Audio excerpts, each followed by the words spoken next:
કદાચ એને તકલીફ થશે અને તું પાછી બીમાર છે, આવ.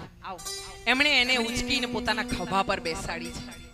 સાધુ છે, સ્ત્રીનો સ્પર્શ હજુ સુધી કર્યો નથી, જવાન છે, યુવાન છે.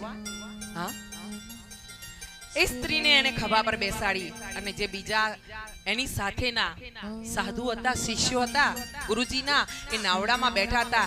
એમણે અરેરાટી કરી, અરે સ્ત્રીનો સ્પર્શ કર્યો, સ્ત્રીને ખભા પર બેસાડી દીધી. અરે આ તો ખોટું કર્યું, ગુરુજીને જઈને વાત કરીશું, ગુરુજી આને દંડ આપશે.